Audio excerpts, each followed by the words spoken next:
कहानी शुरू होती है 1950 के दशक के गुजरात से। एक छोटी सी लड़की गंगा हरजीवन दास, जिनकी उम्र होगी कोई 16-17 साल। बड़े बड़े सपने लिए वह अपने घर की बालकनी में खड़ी है। चेहरे पर मासूमियत, आंखों में चमक। उसकी माँ उसकी शादी की बात कर रही होती है, लेकिन गंगा की दुनिया फिल्मों और ग्लैमर से भरी हुई है। गंगा मुस्कुराते हुए, मैं एक दिन बॉम्बे जाऊंगी और बहुत बड़ी फिल्म स्टार बनूंगी। रमणीक का प्रवेश। गंगा के सपनों में रंग भरने आता है एक नौजवान रमणीक लाल, जो उनके मोहल्ले में फिल्मों से जुड़ा होने का दावा करता है। उसका अंदाज शहरी है, बातों में मिठास है और चाल में चालाकी। रमणीक, तुम जैसी आंखें मैंने कभी किसी हीरोइन की भी नहीं देखी। गंगा को लगता है कि उसका सपना अब पूरा होगा। धीरे धीरे दोनों के बीच प्रेम पनपता है। रमणीक उसे बॉम्बे में फिल्म इंडस्ट्री में काम दिलाने का वादा करता है। घर से भागना। एक दिन जब गंगा के पिता उसकी शादी तय करने लगते हैं, गंगा रमणीक के साथ भाग जाती है। वो ट्रेन में बैठते हैं। गंगा बेहद खुश है। गंगा खिड़की से बाहर देखती हुई, देखो बॉम्बे आ रहा है। कमाठीपुरा का परिचय। रमणीक गंगा को लेकर पहुंचता है कमाठीपुरा, मुंबई का बदनाम इलाका। वहां एक पुरानी जर्जर इमारत में वो उसे एक औरत को सौंप देता है, शैला मासी। गंगा चौंक कर, रमणीक ये कौन है, हम कहाँ हैं? रमणीक नजरें चुराते हुए, बस कुछ दिनों की बात है, यहीं रहो, मैं काम लेकर आता हूं। लेकिन वो कभी वापस नहीं आता। गंगा का टूटना। धीरे धीरे गंगा को सच्चाई का एहसास होता है, उसे बेच दिया गया है। उसकी चीखें, उसकी मिन्नतें किसी को नहीं सुनाई देती। गंगा रोती हुई, माँ मुझे यहां से ले चलो। शैला मासी उसे पीटती है, खाना नहीं देती और अंत में मजबूर करती है शरीर बेचने के लिए। पहली रात गंगा का जीवन बदल जाता है। वो टूट जाती है, लेकिन पूरी तरह नहीं। उसकी आत्मा के किसी कोने में एक आग जलती है। वो जानती है कि ये उसका अंत नहीं है। गंगा बनती है गंगू। कुछ महीने बीतते हैं। अब गंगा का चेहरा कठोर हो चुका है। उसकी चाल में आत्मविश्वास है। उसने हालात को स्वीकार नहीं किया, वश में किया है। अब वो खुद अपने ग्राहक चुनती है, दोगुनी कीमत लेती है और कोठे पर बाकी लड़कियों की मदद करती है। शैला मासी नाराज होकर, अब तू ही मालकिन बन गई है क्या? गंगू मुस्कुराकर, अगर तूने बेच ही दिया तो अब दाम भी मैं ही तय करूंगी। कमाठीपुरा में गंगू अब एक नाम बन चुकी है। गंगू की लड़कियां। गंगू कोठे की दूसरी लड़कियों से अलग है। वो उन्हें सहारा देती है। जब कोई नई लड़की लाई जाती है तो वही उसे सहारा देती है। नई लड़की डरी हुई, दीदी क्या हम मरेंगे यहीं? गंगू सिर पर हाथ फेरते हुए, मरेंगे नहीं, राज करेंगे। इस कोठे की रानियां हैं हम। धीरे धीरे गंगू अब गंगूबाई बन जाती है। एक नया मोड़। एक दिन कोठे पर एक नया गुंडा आता है, शौकत। वो गंगूबाई को पीटता है क्योंकि उसने उसका पैसा नहीं दिया। गंगू खून से लथपथ होती है, लेकिन चुप नहीं रहती। वो जाती है डॉन करीम लाला के पास, एक बड़ा माफिया जो तब मुंबई के अपराध जगत का सरताज था। करीम लाला से मुलाकात। गंगूबाई उसके सामने अकेली जाती है। गंगू डरते हुए भी साहस से, आपने कहा था आपकी हर बहन सुरक्षित है, तो आज आपकी एक बहन खून में लिपटी बैठी है। लाला चौंक जाता है। उसकी आंखों में गंगू के लिए इज्जत पैदा होती है। वो शौकत को सबक सिखाता है और गंगूबाई को सार्वजनिक रूप से अपनी बहन बना लेता है। करीम लाला उसके सिर पर हाथ रखते हुए, आज से तू मेरी बहन है और कोई तुझ पर हाथ उठाए तो समझ ले लाला पर उठाया। इस एक घटना से गंगूबाई की ताकत और बढ़ जाती है। कमाठीपुरा की रानी। अब गंगूबाई कोठे की औरतों की नेता बन जाती है। वो राजनीति में भी आवाज उठाने लगती है। गंगूबाई नेताओं से, हम वेश्या हैं पर बेईमान नहीं। हमारे बच्चे स्कूल में क्यों नहीं जा सकते? क्या उनका खून अलग है? वो कमाठीपुरा में स्कूल खुलवाने की मांग करती है, डॉक्टर लाने की मांग करती है और सुरक्षा की भी। गंगूबाई का अंदाज, वो अब एक सूती सफेद साड़ी पहनती है, बालों में फूल लगाती है और रॉयल ठाट से कोठे पर बैठती है। लोग उसे कमाठीपुरा की रानी कहने लगते हैं। सफेद साड़ी, ऊंची एड़ी की चप्पल, होंठों पर लाल लिपस्टिक और सिर पर गुलाब का फूल कमाठीपुरा की गलियों में गूंजती है। गंगूबाई आ गई। लोग उसके सम्मान में झुकते हैं, कुछ डरते हैं और कुछ उससे दिल से मोहब्बत करते हैं। अब वो सिर्फ एक कोठे वाली नहीं, एक नेता है, एक आवाज है उन औरतों की जो आजादी और इज्जत के लिए लड़ रही हैं। आफताब, दर्जी और दिल। एक दिन कमाठीपुरा में एक नया दर्जी आता है। आफताब सांवला, शर्मीला पर बहुत हुनरमंद। उसकी दुकान गंगूबाई के कोठे के ठीक सामने खुलती है। गंगू पहली बार उस पर ध्यान देती है जब वो उसकी साड़ी की सिलाई की तारीफ करता है। आफताब हंसते हुए, आपकी साड़ी तो बहुत प्यारी है, लेकिन उसमें जो अदाएं हैं वो सिलाई से नहीं बनती। गंगूबाई थोड़ी झेंपती है लेकिन मुस्कुराती भी है। धीरे धीरे दोनों के बीच बातें बढ़ने लगती हैं। गंगू रोज उसके पास जाती है, कभी बटन लगाने के बहाने, कभी फीता नापने के। गंगूबाई, कपड़े तो सब पहनते हैं आफताब, लेकिन पहनने का अंदाज किसी किसी के पास होता है।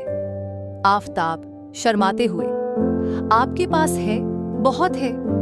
एक मासूम मोहब्बत, उन दोनों के बीच एक मासूम गहरा रिश्ता पनपने लगता है। गंगूबाई को लगता है कि शायद पहली बार कोई उसे सिर्फ औरत की नजर से देख रहा है, न कि ग्राहक की।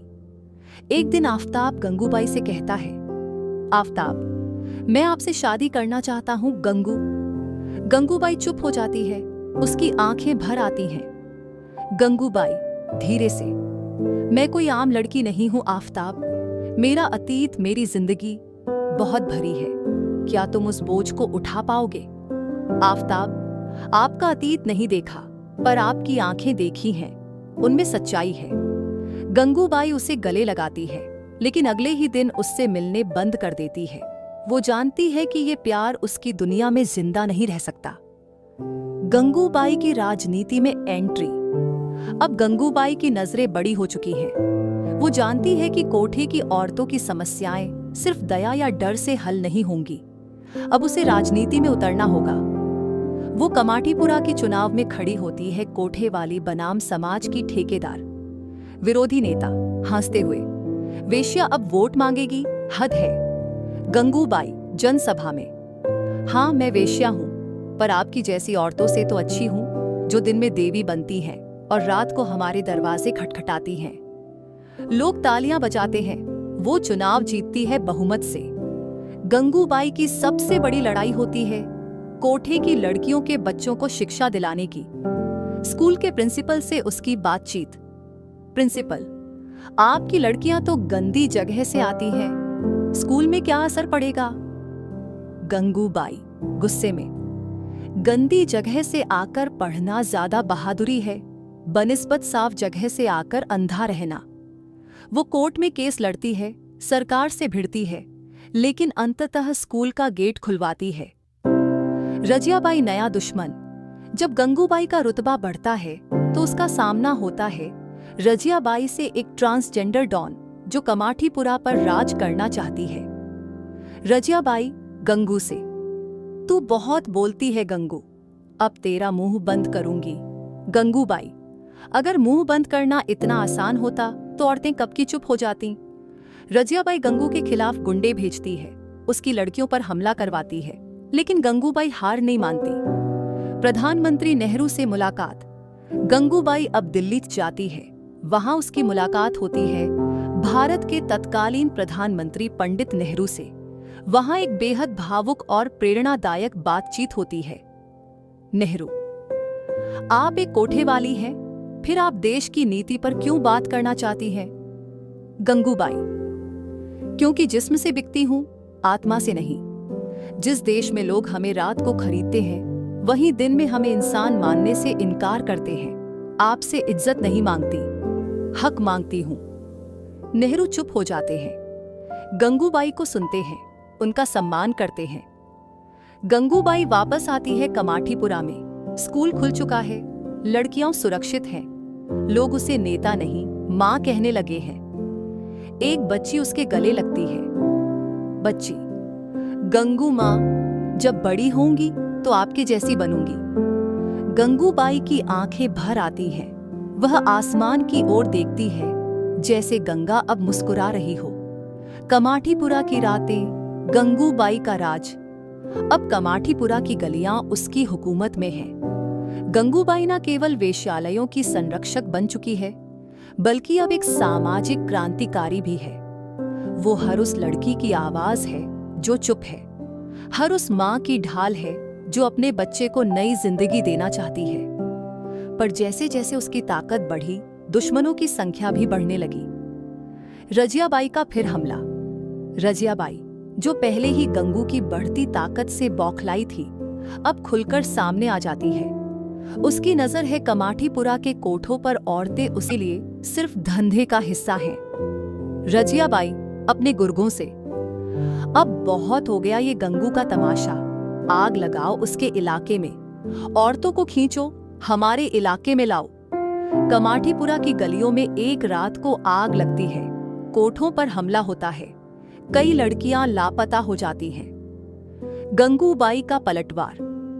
अगली सुबह कमाठीपुरा की जलती दीवारों के सामने खड़ी होती है गंगूबाई, आंखों में आग, चेहरे पर खून, लेकिन हौसला अडिग। गंगूबाई भीड़ को संबोधित करती है, हमारे जिस्म जल सकते हैं पर हमारी आत्मा नहीं, अब और सहन नहीं होगा। गंगू अब एक एक लड़की को रजियाबाई के इलाके से निकालती है, माफियाओं से भिड़ती है, पुलिस से लड़ती है। शिकस्त और चोटें। इस संघर्ष में उसे चोट भी लगती है। एक रात उसके घर पर गोली चलती है। आफताब, जो अब फिर से उसके जीवन में चुपचाप लौट आया है, उसे बचाता है। गंगूबाई आफताब से, प्यार तो बहुत चाहा आफताब, पर मोहब्बत से ज्यादा इन औरतों की जरूरत है मुझे। आफताब धीरे से, तो मैं भी वहीं रहूंगा जहां तुम्हारी जरूरत हो। अब गंगूबाई रजियाबाई के खिलाफ कानूनी रास्ता चुनती है, वकीलों से मिलती है, कोर्ट जाती है, एक ऐतिहासिक मुकदमा दायर करती है वेश्यालय की महिलाओं के अधिकारों के लिए। कोर्ट में, हम औरतें हैं, माँ हैं, बहनें हैं, और हाँ, वेश्याएं भी हैं, पर इंसान हैं। हमें स्कूल चाहिए, अस्पताल चाहिए, हक चाहिए। अदालत का फैसला आता है गंगूबाई के पक्ष में। कमाठीपुरा में स्कूल और क्लिनिक। अब कमाठीपुरा में एक स्कूल, एक क्लिनिक और एक सुरक्षा केंद्र खुलता है। बच्चे पढ़ाई करने लगते हैं, बीमार लड़कियों का इलाज होता है, और गंगूबाई एक मसीहा बन जाती है। गंगूबाई का दर्द, पर इस सफलता के बीच गंगूबाई का अकेलापन बढ़ता है। रात को जब सब सो जाते हैं, वो छत पर बैठकर पुराने दिन याद करती है। रमणीक का धोखा, गंगा का सपना, आफताब की मोहब्बत। गंगूबाई खुद से, कभी सोचा था गंगा कि तेरा नाम पूरी मुंबई लेगी, पर उस नाम के पीछे कितनी चीखें होंगी ये नहीं सोचा था। कमाठीपुरा की रानी सम्मान। अब गंगूबाई को पूरे मुंबई में कमाठीपुरा की रानी कहा जाता है। महिलाएं उसे फूलों से सजाकर कोठे पर सम्मान देती हैं। लड़कियां जोर से, गंगू मां की जय। वो मुस्कुराती है, पर उसकी आंखों में अब भी एक खालीपन है। एक पत्रकार उसकी कहानी पर किताब लिखना चाहता है। वो कहता है, पत्रकार, आपकी जिंदगी एक मिसाल है, मैं उसे दुनिया को बताना चाहता हूं। गंगूबाई शांत स्वर में, ठीक है, पर मेरी कहानी में गंगा को मत भूलना, वो अब भी जिंदा है कहीं। अंतिम दृश्य। गंगूबाई अपने कमरे में बैठी है, सफेद साड़ी, लाल फूल, लेकिन आज मुस्कान अलग है, पूरी शांत और संतोष से भरी। एक छोटी बच्ची उसे गुलाब का फूल देती है। बच्ची, गंगू मां, ये आपके लिए। गंगूबाई मुस्कुराती है, फूल लेती है और आसमान की ओर देखती है, जैसे गंगा को धन्यवाद कह रही हो। कैमरा धीरे धीरे पीछे जाता है। बैकग्राउंड में उसकी आवाज गूंजती है। Gangubai voice over. नाम से नहीं, काम से पहचान बनती है, और अगर काम इज्जत दिलाए तो वो सबसे बड़ा नाम होता है। एक सच्ची रानी की अमर गाथा।